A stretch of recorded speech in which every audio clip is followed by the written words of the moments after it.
Good morning students. मैं मानसरोवर विद्या विहार से गामित अमी।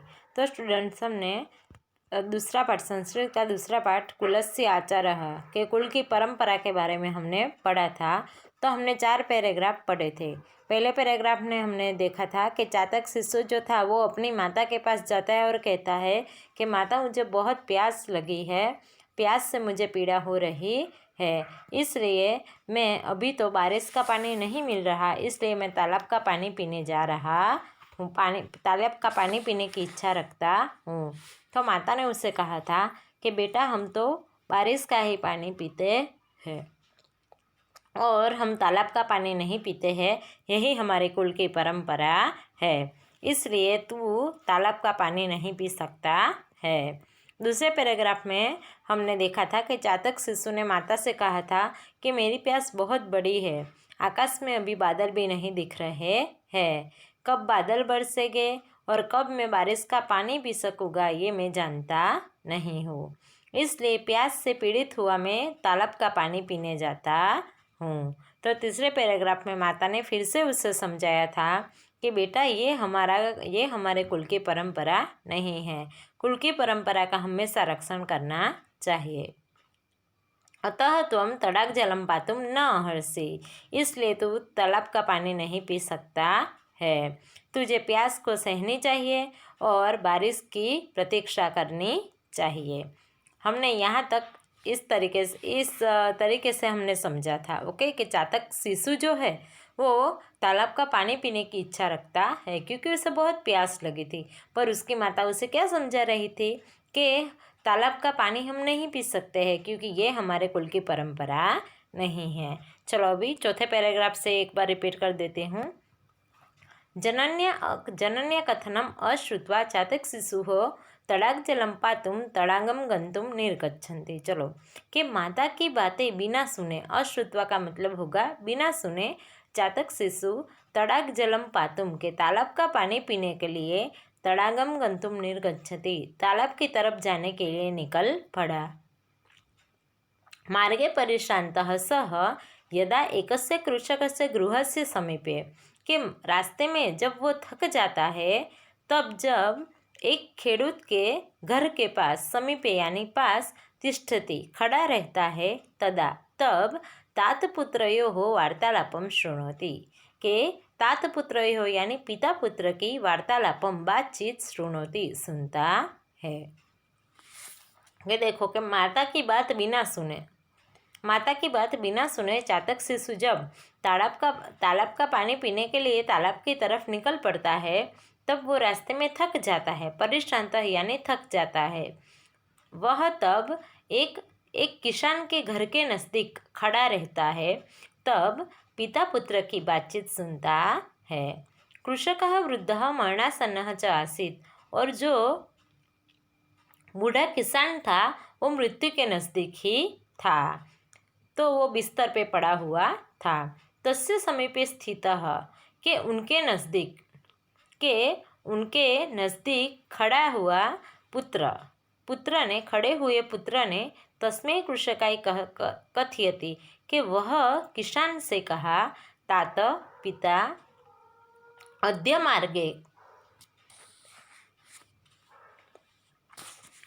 मार्गे के आज रास्ते में मुझे धनस्यूतः प्राप्तः, धनस्यूतः का मतलब होगा पैसे से भरी थैली, के पिता आज रास्ते में मुझे पैसे से भरी थैली प्राप्त मिली। तस्य दर्शनात्, के उसे देखकर आनंदः जातः, मुझे खुशी हुई। तेन मदीयम, के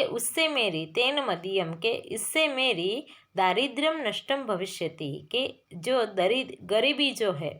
दरिद्रता जो है वो दूर हो जाएगी। इति विचार्य, यह सोचकर, धनस्यूत ग्रहणाय, धन से भरी थैली लेने के लिए, मैंने हस्तम प्रासार्यम, हाथ आगे बढ़ाया। देखो क्या कहा किसान पुत्र ने।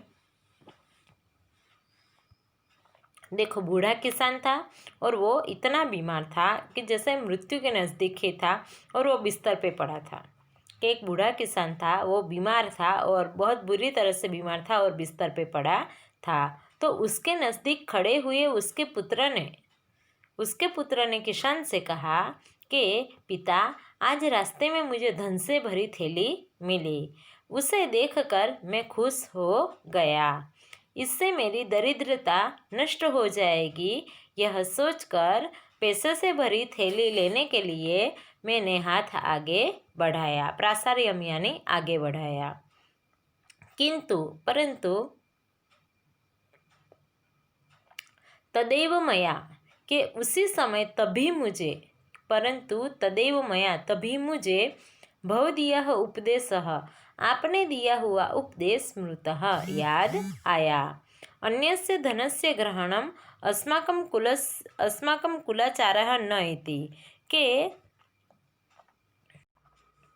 क्या कहा कि जब मैंने पैसे से भरी थैली देखी तो उससे मेरी दरिद्रता नष्ट हो जाएगी। यह सोचकर धन से भरी थैली लेने के लिए मैंने हाथ आगे बढ़ाया। किंतु तदेव मया भवदीय उपदेशः स्मृतः, परंतु उसी समय मुझे आपका दिया हुआ उपदेश याद आया। क्या उपदेश दिया था? अन्यस्य धनस्य ग्रहणम अस्माकं कुलाचारः न इति कि दूसरों के पैसे लेना ये हमारे कुल की परंपरा नहीं है। अतः इसलिए मैं तम धनस्यूतम तत्रैव अत्यजत, इसलिए मैंने वह धन से भरी थैली का वहीं पर ही त्याग कर दिया। ओके,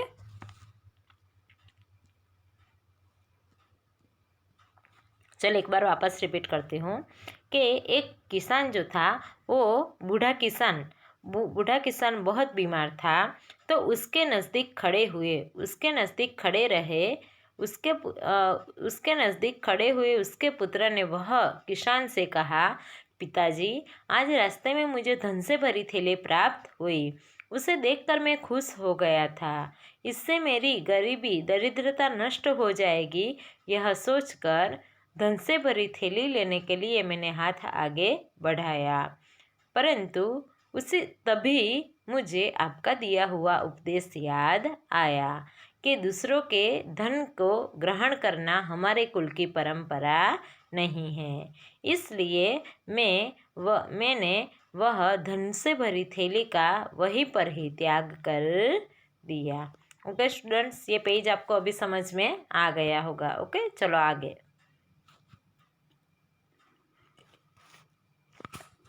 देखो, चातक शिशु सर्वशृणोति कि चातक के बच्चे ने सब कुछ सुन लिया। सह विचार्यति, वह सोचने लगा। अहो, अरे, मरणासनस्य वृद्धस्य तत्पुत्रस्य च स्वकीयं कुलाचारं पालयितु कीदृशी श्रद्धा। के देखो यहाँ पे क्या कहा कि मृत्यु के नज़दीक पड़े हुए बूढ़े किसान और उनके पुत्र ने स्वकीयम कुलाचार पालित कीदृशी श्रद्धा कि कितनी श्रद्धा से अपने कुल की परंपरा का पालन किया। देखो कि चातक शिशु सर्वशृणोति, चातक शिशु ने सब कुछ सुना और सह विचार्यति, वह सोचने लगा। अहो, अरे, मरणासनस्य वृद्धस्य च तत्पुत्रस्य के मृत्यु के नज़दीक बहुत बीमार हुआ और मृत्यु के नज़दीक गया हुआ बूढ़ा किसान और उसके पुत्र ने स्वकीयम कुलाचारम पालयितु कीदृशी श्रद्धा के स्वकीयम अपने कुल की परंपरा का कीदृशी श्रद्धा पालयितुम कितनी श्रद्धा से पालन किया। अहम तो कुलाचारम न पालयामि, और मैं तो क्या कर रहा हूँ कि मैंने तो कुल की परंपरा का पालन ही नहीं किया। वयम मेघजलमेव पिबामः इति अस्माकं कुलाचारः, हम बारिश का ही पानी पीते हैं, यही हमारे कुल की परंपरा है। और तम अहम त्यक्तुम प्रवर्तते के और मैं उसका ही त्याग करने के लिए तैयार हुआ। तम अहम और मैं त्यक्तुम प्रवर्तते और मैं उसी का ही त्याग करने के लिए तैयार हो गया। इतत अनुचितम अस्ति, ये अयोग्य बात हुई। ओके, देखो जातक शिशु ने क्या किया कि चातक शिशु ने वो बूढ़े किसान और उसके बेटे की सारी बात सुन ली और वो सोचने लगा कि अरे, ये बूढ़ा किसान मृत्यु के नज़दीक है और उसके पुत्र ने कितनी श्रद्धा से अपने कुल की परंपरा का पालन किया, और मैं तो कुल की परंपरा का पालन नहीं कर रहा हूँ। हम बारिश का ही पानी पीते हैं, यही हमारे कुल की परंपरा है, और मैं उसका ही त्याग करने के लिए तैयार हो गया था। ये अयोग्य बात है। ओके स्टूडेंट, चलो अभी आगे। सचिंतयति के वह सोचता है। पशवः पक्षिणे स्व मानवाश्च सदाशया रक्षन्ति स्वकुलाचारः रक्षामि कुलात्मनम। देखो कि यहाँ पे क्या बताया गया है कि सदाशया, सदाशया यानी सारे आशय वाले, यानी सारे विचार वाले पशवः पशुओं, पक्षियस्व और पक्षियों, और मानवाश्चा के मनुष्य स्वकुलाचारम रक्षन्ति अपने कुल की परंपरा का पालन करते हैं, और कुलात्मनम रक्षामि और अपने कुल की भी रक्षा करते हैं। आया समझ में कि यहाँ पे क्या बताया गया है कि अच्छी सोच वाले, सदाशया यानी अच्छी सोच वाले, पशवः यानी पशु, पक्षिणस्व यानी पक्षी, मानवाश्च और जो मानव होते हैं वो स्वकुलाचार यानी अपने कुल की परंपरा का रक्षण करते हैं, और कुलात्मनम रक्षामि और अपने स्वयं कुल की भी क्या करते हैं, रक्षण करते हैं। आया समझ में? ओके, चलो। एवं विचयंती सह मातरम प्रत्यागच्छति कि यह सोचकर वह माता के पास प्रत्यागच्छति वापस जाता है। सर्ववृत्तांतम कथयति और सारी बात बताता है। माता संतोषम अनुभवती माता को संतोष होता है। च शिशुवे आशीर्वादम ददाति और अपने बच्चे को आशीर्वाद देती है। अल्पे एव काले यानी थोड़े ही समय में मेघवृष्टि भवति बारिश होती है। मेघ जलम पीत्वा चातक शिशु तृषा शाम्यति और बारिश का पानी पीकर चातक शिशु की प्यास बुझ जाती है। आया समझ में?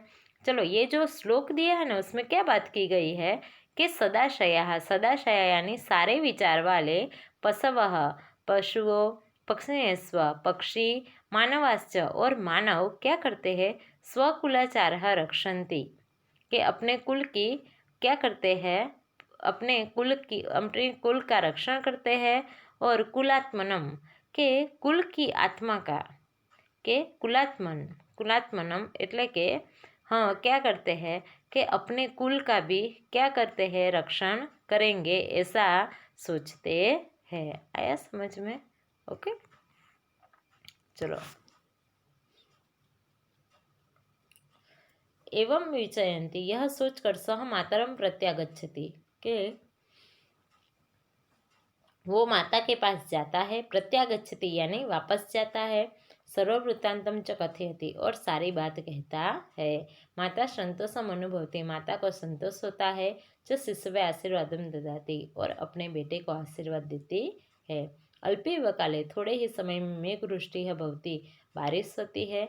मेघ जलम पीत्वा चातक शिशु तृषा शाम्यति और बारिश का पानी पीकर चातक शिशु की प्यास बुझ जाती है। ओके स्टूडेंट, आपको ये फिर से एक बार पूरा पाठ याद कर लेना है क्योंकि मैं इसका अनुवाद आपको होमवर्क में दूंगी। ओके, चलो अभी स्वाध्याय। चलो स्वाध्याय, यहाँ पे विकल्प दिए गए हैं तो चलो देखते हैं कि तृषा पीड़ित शिशु कस्य समीपम गच्छति के प्यास से पीड़ित हुआ शिशु किसके पास जाता है। जनन्याः नीडस्य जलस्य गगनस्य कहाँ जाता है, जलस्य। अरे जनन्याः यानी क। मेघः शब्दस्य पर्यायिकः, मेघः शब्दस्य पर्यायिकः क्या आएगा, मेघ शब्द का पर्याय क्या आएगा, सोचो।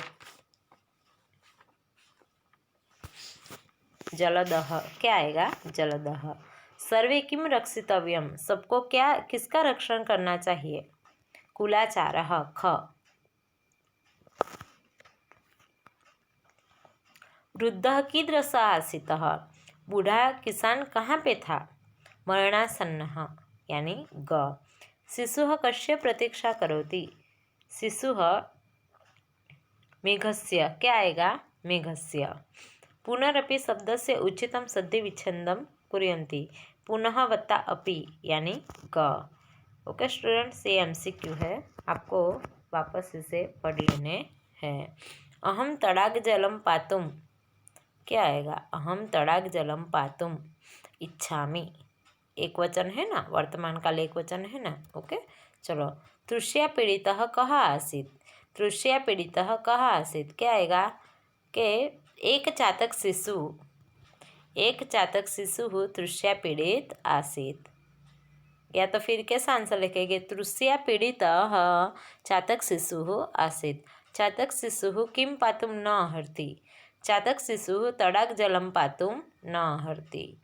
कृषकपुत्रस्य दारिद्र्यं केन नष्टं भविष्यति? कि कृषकपुत्रस्य दारिद्र्यं मार्गे प्राप्तेन धनस्यूतेन नष्टं भविष्यति। के कृषकपुत्रस्य दारिद्र्यं मार्गे प्राप्तेन धनस्यूतं नष्टं भविष्यति। कृषकपुत्रेण मार्गे किं प्राप्तं? कृषकपुत्रेण मार्गेण धनस्यूतं प्राप्तम्। शिशोः तृषा केन नष्टा? शिशोः तृषा केन नष्टा? तो शिशोः तृषा मेघजलस्य पानेन नष्टा। शिशोः तृषा मेघजलस्य पानेन नष्टा। ओके चलो, अभी यहाँ पे नीचे देखो,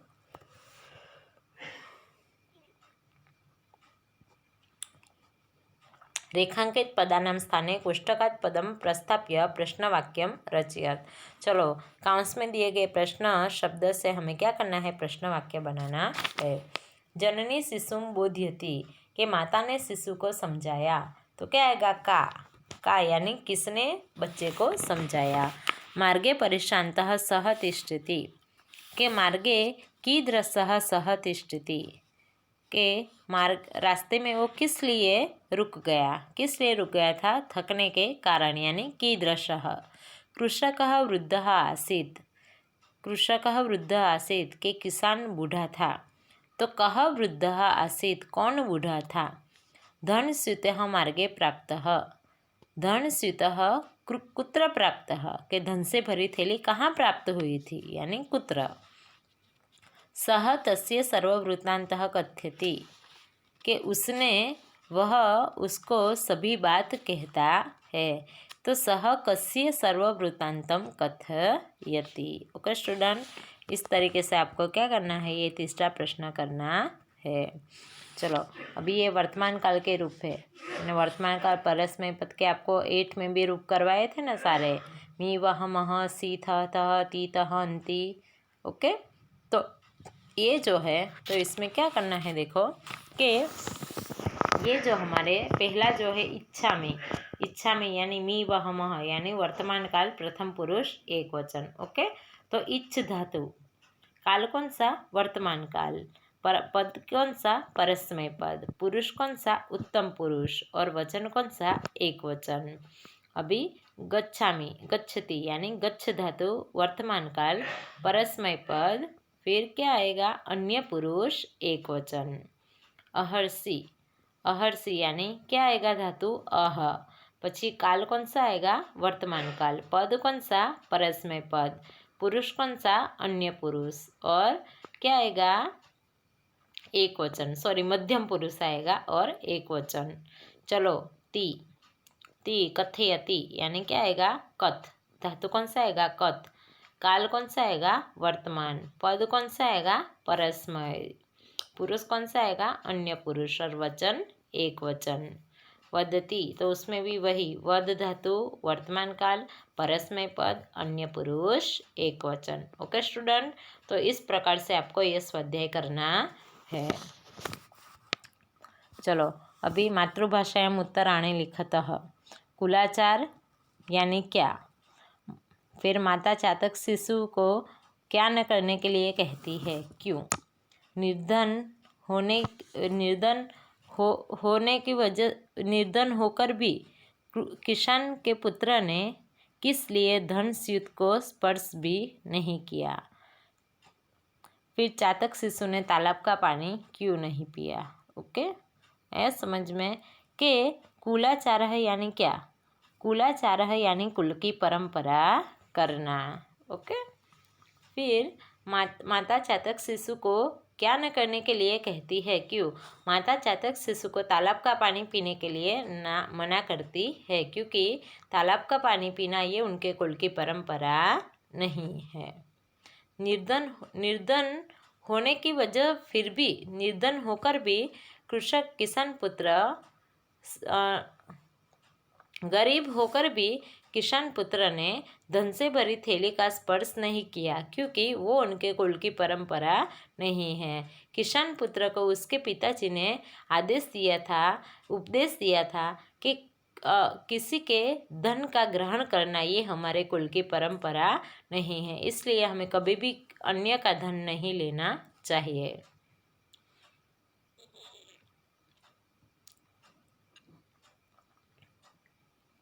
फिर चातक शिशु ने तालाब का पानी क्यों नहीं पिया? देखो कि अभी तालाब का पानी, चातक शिशु को बहुत प्यास लगी थी, तो चातक शिशु तालाब का पानी पीकर अपनी प्यास बुझाने की कोशिश कर रहा था, पर उनकी माता ने उसे समझाया था कि हमें बारिश के पानी के अलावा कोई पानी नहीं पीना चाहिए, क्योंकि वह हमारे कुल की परंपरा नहीं है। इसलिए चातक शिशु ने तालाब का पानी नहीं पिया। ओके स्टूडेंट्स, ये पूरा मैंने आपको रिवाइज करवा दिया है। अभी आपको वापस वीडियो देखकर क्या करना है, वापस ध्यान से याद कर लेना है। तो अब हम अगले वीडियो में मिलेंगे एक अन्य पाठ के साथ। Okay student.